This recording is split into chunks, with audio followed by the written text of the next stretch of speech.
বয়স তো আর কম হলো না, তারপরেও কাজের কাজ কিছুই পারে না। বিশেষ করে এই কাজটা করতে আমার অনেকটাই কঠিন লাগে আর কি বিরক্তি লাগে। আসসালামু আলাইকুম, আমি হ্যাপি টাঙ্গাইল থেকে বলছি। কেমন আছেন সবাই? আলহামদুলিল্লাহ আমি অনেক ভালো। প্রতিদিনের মতো আরো একটি ভিডিও নিয়ে চলে আসলাম। আর আজকে ভিডিওটি শুরু করেছি সকাল থেকে হুসাইনের জন্য। এই তো একটি ডিম সিদ্ধ করে তারপরে কেটে দিচ্ছি। আমার ছেলে একদম ডিম সিদ্ধ খেতেই চায় না। ডিম পোস্ট করে দিলে, ভাজি করে দিলে, বিশেষ করে ভাজিটা বেশি পছন্দ করে আর কি, পেঁয়াজ মরিচ দিয়ে। তবে সিদ্ধ তো একদমই খায় না। আর কার কার বাচ্চা এরকম ডিম সিদ্ধটা খেতে চায় না অবশ্যই কমেন্ট করে জানিয়ে দিবেন। তাই আমি সব সময় ডিম সিদ্ধ করে এভাবে ছোট ছোট পিস করে কেটে দেই, তার সাথে কাঁটা চামিচ দিয়ে আর কি আমি নিজে ওকে খাইয়ে দেই। সে নিজে তো খাবেই না, বিশেষ করে ডিমটা তো আরো খেতে চায় না। হুসাইনের শরীরটা কয়েকদিন যাবত ভালো যাচ্ছে না, দিন দিন হুসাইন অনেকটাই শুকিয়ে যাচ্ছে আর খাবারে অনেক অনীহা, শরীরটা অনেকটা দুর্বল হয়ে গেছে। এই জন্য লেখাপড়ায় তেমন ভাবে মনোযোগ দিতে পারছে না। সবাই হুসাইনের জন্য একটু দোয়া করবেন প্লিজ।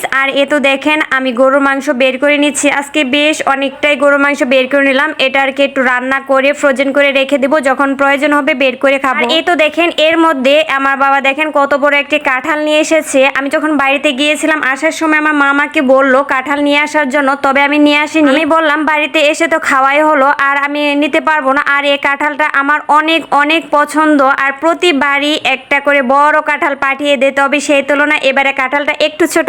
আমি বলতেছিলাম আরো ছোট থাকলে ভালো হতো।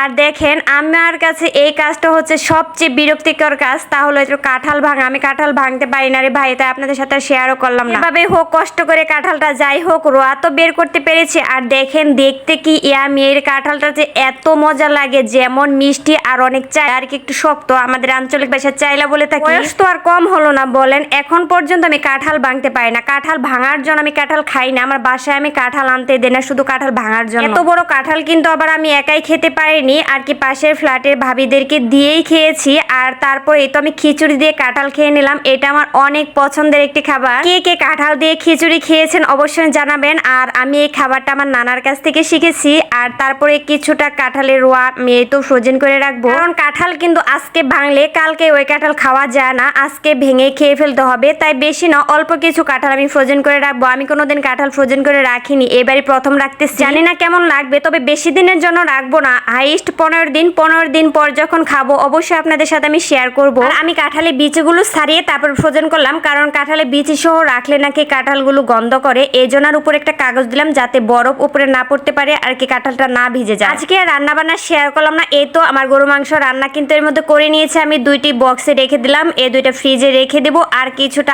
আলু দিয়ে আজকে রান্না করে নিলাম আর কি আজকে খাওয়ার জন্য।